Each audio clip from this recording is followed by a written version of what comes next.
Hi ಸ್ನೇಹಿತರೆ, ಎಲ್ಲರಿಗೂ ನಮಸ್ಕಾರ. ನೋಡಿ, ಗೃಹಲಕ್ಷ್ಮಿ ಯೋಜನೆಯ ಪ್ರತಿಯೊಂದು ಫಲಾನುಭವಿಗಳ ಬ್ಯಾಂಕ್ ಖಾತೆಗೆ ಕೊನೆಗೂ ಸರ್ಕಾರದಿಂದ 6,000 ಹಣ ಜಮಾ ಆಗಿದೆ. ನಾಳೆ ಜನವರಿ 28 ಮಂಗಳವಾರ ಕರ್ನಾಟಕದ 27 ಜಿಲ್ಲೆಗಳ ಪ್ರತಿಯೊಂದು ಫಲಾನುಭವಿಗಳ ಬ್ಯಾಂಕ್ ಖಾತೆಗೆ ಗೃಹಲಕ್ಷ್ಮಿ ಯೋಜನೆಯ 6,000 ಹಣ ಜಮಾ ಆಗ್ತಾ ಇದ್ದು, ಈ ಬಾರಿ ಈ 6,000 ಹಣ ಸುಮಾರು 1,23,000 ಫಲಾನುಭವಿಗಳಿಗೆ ಸರ್ಕಾರ ಕ್ಯಾನ್ಸಲ್ ಮಾಡಿದೆ.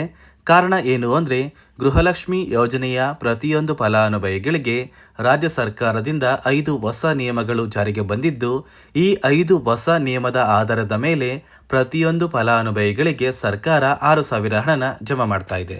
ಹಾಗಾದರೆ ಬನ್ನಿ ಸ್ನೇಹಿತರೆ, ಸರ್ಕಾರದಿಂದ ಬಂದಿರುವಂತಹ ಒಂದು ಮಾಹಿತಿ ಏನು ಅಂತ ನಾನು ನಿಮಗೆ ತಿಳಿಸ್ಕೊಡ್ತಾ ಇದ್ದೀನಿ.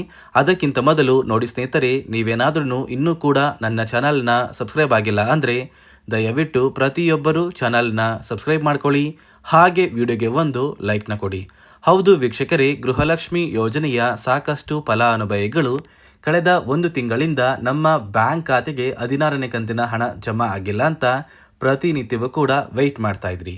ಇದೀಗ ಕೊನೆಗೂ ಪ್ರತಿಯೊಂದು ಫಲಾನುಭವಿಗಳ ಬ್ಯಾಂಕ್ ಖಾತೆಗೆ ಸರ್ಕಾರ ಕೊನೆಗೂ ಗೃಹಲಕ್ಷ್ಮಿ ಯೋಜನೆಯ 2 ಕಂತಿನ ಹಣ ಅಂದರೆ 16 ಮತ್ತು 17ನೇ ಕಂತಿನ 4,000 ಹಣ, ಇದರ ಜೊತೆ ಅನ್ನಭಾಗ್ಯ ಯೋಜನೆಯ ಪ್ರತಿಯೊಂದು ಫಲಾನುಭವಿಗಳ ಬ್ಯಾಂಕ್ ಖಾತೆಗೆ 5 ಕಂತಿನ 2,000 ಹಣ, ಒಟ್ಟಾರೆ 6,000 ಹಣನ ಪ್ರತಿಯೊಂದು ಫಲಾನುಭವಿಗಳ ಬ್ಯಾಂಕ್ ಖಾತೆಗೆ ಸರ್ಕಾರ ಜಮಾ ಮಾಡ್ತಾ ಇದ್ದು, ಸಾಕಷ್ಟು ಫಲಾನುಭವಿಗಳು ಈಗಾಗಲೇ ಈ 6,000 ಹಣನ ಅವರ ಬ್ಯಾಂಕ್ ಖಾತೆಗೆ ಪಡ್ಕೊಂಡಿದ್ದಾರೆ. ಅದೇ ರೀತಿ ಈ ಬಾರಿ 6,000 ಹಣನ ನೀವು ಪಡಿಬೇಕು ಅಂದರೆ ಸರ್ಕಾರ ಗೃಹಲಕ್ಷ್ಮಿ ಯೋಜನೆಯ ಫಲಾನುಭವಿಗಳಿಗೆ ಮತ್ತು ಅನ್ನಭಾಗ್ಯ ಯೋಜನೆಯ ಪ್ರತಿಯೊಂದು ಫಲಾನುಭವಿಗಳಿಗೆ 5 ಹೊಸ ನಿಯಮಗಳನ್ನ ಜಾರಿಗೆ ತಂದಿದ್ದು, ಈ 5 ನಿಯಮನ ನೀವು ಪಾಲಿಸಿದರೆ ಮಾತ್ರ ನಿಮ್ಮ ಬ್ಯಾಂಕ್ ಖಾತೆಗೆ ಸರ್ಕಾರದಿಂದ 6,000 ಹಣ ಜಮಾ ಆಗೋದು. ಹಾಗಾದರೆ ಬನ್ನಿ ಸ್ನೇಹಿತರೆ, ಆ 5 ನಿಯಮಗಳು ಏನು ಅಂತ ಕೂಡ ತಿಳ್ಕೊಳ್ಳೋಣ. ಅದಕ್ಕಿಂತ ಮೊದಲು ನಾಳೆ ಜನವರಿ 28 ಮಂಗಳವಾರ ಕರ್ನಾಟಕದ ಯಾವ ಜಿಲ್ಲೆಗಳ ಫಲಾನುಭವಿಗಳ ಬ್ಯಾಂಕ್ ಖಾತೆಗೆ ಸರ್ಕಾರ 6,000 ಹಣನ ಜಮಾ ಮಾಡ್ತಾ ಇದೆ ಅಂತ ನಾನು ನಿಮಗೆ ತಿಳಿಸ್ಕೊಡ್ತಾ ಇದ್ದೀನಿ.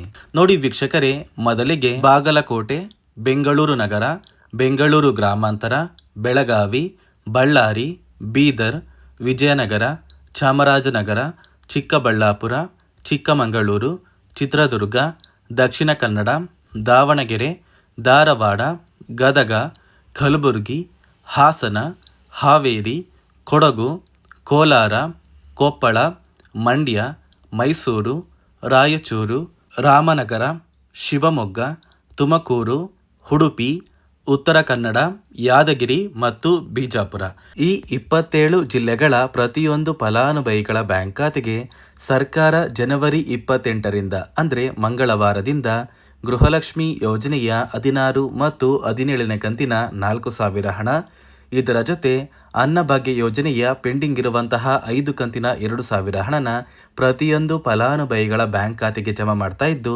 ನಿಮ್ಮ ಬ್ಯಾಂಕ್ ಖಾತೆಗೆ ಜನವರಿ ತಿಂಗಳು ಮುಗಿಯುವಷ್ಟರಲ್ಲಿ ಆದಷ್ಟು ಬೇಗ ಪ್ರತಿಯೊಂದು ಫಲಾನುಭವಿಗಳು ನಿಮ್ಮ ಬ್ಯಾಂಕ್ ಖಾತೆಗೆ ಈ 6,000 ಹಣನ ಪಡ್ಕೋತೀರಾ.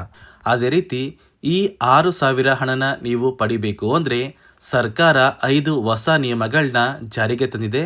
ಈ 5 ಹೊಸ ನಿಯಮದ ಆಧಾರದ ಮೇಲೆ ಪ್ರತಿಯೊಂದು ಫಲಾನುಭವಿಗಳಿಗೆ ಸರ್ಕಾರ 6,000 ಹಣನ ಜಮಾ ಮಾಡ್ತಾ ಇದೆ. ಅದೇ ರೀತಿ ನೋಡಿ ಸ್ನೇಹಿತರೆ, ಈ ಬಾರಿ 1,23,000 ಫಲಾನುಭವಿಗಳ ಬ್ಯಾಂಕ್ ಖಾತೆಗೆ ಸರ್ಕಾರ ಗೃಹಲಕ್ಷ್ಮಿ ಯೋಜನೆಯ 4,000 ಹಣನ ಜಮಾ ಮಾಡ್ತಾ ಇಲ್ಲ. ಸರ್ಕಾರ ಜಾರಿಗೆ ತಂದಿರುವ 5 ಹೊಸ ನಿಯಮಗಳ ಆಧಾರದ ಮೇಲೆ ಈ ಫಲಾನುಭವಿಗಳ ಬ್ಯಾಂಕ್ ಖಾತೆಗೆ ನಾವು ಹಣ ಜಮಾ ಮಾಡೋದಕ್ಕೆ ಆಗಿಲ್ಲ ಅಂತ ಸರ್ಕಾರ ಮುಖ್ಯವಾದ ಮಾಹಿತಿನ ಕೊಟ್ಟಿದ್ದು, ಆ ಒಂದು ನಿಯಮಗಳು ಏನು ಅಂತ ನಾನು ನಿಮಗೆ ತಿಳಿಸ್ಕೊಡ್ತಾ ಇದ್ದೀನಿ. ಮೊದಲನೆಯ ಒಂದು ನಿಯಮ ಬಂದು, ನೋಡಿ ವೀಕ್ಷಕರೇ, ಸಾಕಷ್ಟು ಫಲಾನುಭವಿಗಳು ನಿಮ್ಮ ಬಳಿ ಇರುವಂತಹ ಒಂದು ರೇಷನ್ ಕಾರ್ಡ್ ಏನಿದೆ, ಆ ಒಂದು ರೇಷನ್ ಕಾರ್ಡ್ಗೆ ನಿಮ್ಮ ಮನೆಯ ಪ್ರತಿಯೊಂದು ಸದಸ್ಯರ ಆಧಾರ್ ಕಾರ್ಡ್ನ ಕಡ್ಡಾಯವಾಗಿ ಲಿಂಕ್ ಮಾಡಿಸ್ಬೇಕು ಅಂತ ಸರ್ಕಾರ ಒಂದು ಮಾಹಿತಿನ ಕೊಟ್ಟಿದೆ. ಸಾಕಷ್ಟು ಫಲಾನುಭವಿಗಳ ಒಂದು ರೇಷನ್ ಕಾರ್ಡಿಗೆ ಅವರ ಮನೆಯ ಸದಸ್ಯರ ಆಧಾರ್ ಕಾರ್ಡ್ ಲಿಂಕ್ ಆಗಿಲ್ಲ.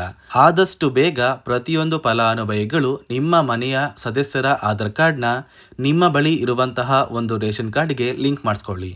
ಅದೇ ರೀತಿ ಎರಡನೆಯ ಒಂದು ನಿಯಮ ಬಂದು ಸಾಕಷ್ಟು ಗೃಹಲಕ್ಷ್ಮಿ ಯೋಜನೆಯ ಹಣ ಪಡೆಯುತ್ತಿದ್ದ ಪ್ರತಿಯೊಂದು ಫಲಾನುಭವಿಗಳ ಒಂದು ಆಧಾರ್ ಕಾರ್ಡ್ನ ಕಳೆದ 15 ವರ್ಷದಿಂದ ಯಾವುದೇ ರೀತಿಯ ಒಂದು ಅಪ್ಡೇಟ್ನ ಮಾಡಿಸಿಲ್ಲ ಅಂತ ಸರ್ಕಾರ ಒಂದು ಮಾಹಿತಿಯನ್ನು ಕೊಟ್ಟಿದೆ. ನೋಡಿ ವೀಕ್ಷಕರೇ, ನಿಮ್ಮ ಬಳಿ ಇರುವಂತಹ ಒಂದು ಆಧಾರ್ ಕಾರ್ಡ್ಗೆ ನೀವು ಯಾವುದೇ ರೀತಿಯ ಒಂದು ತಿದ್ದುಪಡಿ ಅಥವಾ ಅಪ್ಡೇಟ್ನ ಮಾಡಿಸಿಲ್ಲ ಅಂದರೆ ನಿಮ್ಮ ಬ್ಯಾಂಕ್ ಖಾತೆಗೆ ಗೃಹಲಕ್ಷ್ಮಿ ಯೋಜನೆಯ 2,000 ಹಣ ಜಮಾ ಆಗೋದಿಲ್ಲ. ಮತ್ತು ವೀಕ್ಷಕರೇ, ಮೂರನೆಯ ಒಂದು ನಿಯಮ ಬಂದು ಕಳೆದ 3 ತಿಂಗಳಿಂದ ಯಾರೆಲ್ಲ ಫಲಾನುಭವಿಗಳು ಸರ್ಕಾರದಿಂದ ಬರುವಂತಹ ಒಂದು ರೇಷನ್ ಏನಿದೆ ಅಂದರೆ ಅನ್ನಭಾಗ್ಯ ಯೋಜನೆಯ ಅಕ್ಕಿನ ಕಳೆದ 3 ತಿಂಗಳಿಂದ ನೀವು ಪಡ್ಕೊಂಡಿಲ್ಲ ಅಂದರೆ ನಿಮ್ಮ ಬ್ಯಾಂಕ್ ಖಾತೆಗೆ ಸರ್ಕಾರದಿಂದ ಗೃಹಲಕ್ಷ್ಮಿ ಯೋಜನೆಯ ಹಣ ಜಮಾ ಆಗೋದನ್ನು ಸರ್ಕಾರ ಕ್ಯಾನ್ಸಲ್ ಮಾಡ್ತಾ ಇದೆ. ಅದೇ ರೀತಿ ನಾಲ್ಕನೆಯ ಒಂದು ನಿಯಮ ಬಂದು ಸಾಕಷ್ಟು ಫಲಾನುಭವಿಗಳು ಪ್ರತಿ ತಿಂಗಳು 2,000 ಹಣನ ಪಡಿತಾ ಇದ್ದಾರೆ. ಈ ಒಂದು ಫಲಾನುಭವಿಗಳು ಸರ್ಕಾರಕ್ಕೆ ತೆರಿಗೆನ ಕಟ್ತಾ ಇರೋದು ಅಂದರೆ ಟ್ಯಾಕ್ಸ್ನ ಪೇ ಮಾಡ್ತಾ ಇರೋದು ಸರ್ಕಾರಕ್ಕೆ ತಿಳಿದು ಬಂದಿದ್ದು, ಇಂತಹ ಪ್ರತಿಯೊಂದು ಫಲಾನುಭವಿಗಳಿಗೆ ಸರ್ಕಾರ ಗೃಹಲಕ್ಷ್ಮಿ ಯೋಜನೆಯ 2,000 ಹಣನ ಕ್ಯಾನ್ಸಲ್ ಮಾಡ್ತಾ ಇದೆ. ಅದೇ ರೀತಿ ಐದನೆಯ ಮತ್ತು ಕೊನೆಯ ನಿಯಮ ಬಂದು ನೋಡಿ ವೀಕ್ಷಕರೇ, ಗೃಹಲಕ್ಷ್ಮಿ ಯೋಜನೆಯ 2,000 ಹಣ ಪಡೆಯುವ ಪ್ರತಿಯೊಂದು ಮನೆಯ ಸದಸ್ಯರಲ್ಲಿ ಯಾರಾದರೂ ಸರ್ಕಾರಿ ನೌಕರರಾಗಿ ಕಾರ್ಯನಿರ್ವಹಿಸ್ತಾ ಇದ್ರೆ ಇಂತಹ ಕುಟುಂಬಕ್ಕೆ ಸರ್ಕಾರ ಗೃಹಲಕ್ಷ್ಮಿ ಯೋಜನೆಯ 2,000 ಹಣನ ಜಮಾ ಮಾಡೋದಿಲ್ಲ. ಈ ಒಂದು ಕುಟುಂಬದ ಒಂದು ರೇಷನ್ ಕಾರ್ಡ್ನ ಸರ್ಕಾರ ಕ್ಯಾನ್ಸಲ್ ಮಾಡಿ ಗೃಹಲಕ್ಷ್ಮಿ ಯೋಜನೆಯ 2,000 ಹಣನ ಕೂಡ ಈ ಒಂದು ಫಲಾನುಭವಿಗಳಿಗೆ ಸರ್ಕಾರ ಕ್ಯಾನ್ಸಲ್ ಮಾಡುತ್ತೆ. ಈ 5 ಹೊಸ ನಿಯಮದ ಆಧಾರದ ಮೇಲೆ ಪ್ರತಿಯೊಂದು ಫಲಾನುಭವಿಗಳಿಗೆ ಸರ್ಕಾರ 6,000 ಹಣನ ಜಮಾ ಮಾಡ್ತಾ ಇದೆ. ನಾಳೆ ಮಂಗಳವಾರ ಜನವರಿ 28 ಕರ್ನಾಟಕದ 27 ಜಿಲ್ಲೆಗಳ ಪ್ರತಿಯೊಂದು ಫಲಾನುಭವಿಗಳ ಬ್ಯಾಂಕ್ ಖಾತೆಗೆ ಸರ್ಕಾರ 6,000 ಹಣನ ಜಮಾ ಮಾಡ್ತಾ ಇದೆ. ಆದಷ್ಟು ಬೇಗ ಪ್ರತಿಯೊಂದು ಫಲಾನುಭವಿಗಳು ಈ 6,000 ಹಣನ ನಿಮ್ಮ ಬ್ಯಾಂಕ್ ಖಾತೆಗೆ ಪಡ್ಕೋತೀರಾ ಅಂತ ಹೇಳ್ತಾ, ಇದಿಷ್ಟು ಗೃಹಲಕ್ಷ್ಮಿ ಯೋಜನೆ ಕುರಿತು ಸರ್ಕಾರದಿಂದ ಬಂದಿರುವಂತಹ ಹೊಸ ಮಾಹಿತಿಯಾಗಿದೆ. ನಾನು ಕೊಟ್ಟಿರುವಂತಹ ಮಾಹಿತಿ ನಿಮಗೆ ಇಷ್ಟ ಆಗಿದ್ರೆ ದಯವಿಟ್ಟು ಪ್ರತಿಯೊಬ್ಬರು ನನ್ನ ಚಾನಲ್ನ ಸಬ್ಸ್ಕ್ರೈಬ್ ಮಾಡ್ಕೊಳ್ಳಿ, ಹಾಗೆ ವಿಡಿಯೋಗೆ ಒಂದು ಲೈಕ್ನ ಕೊಡಿ.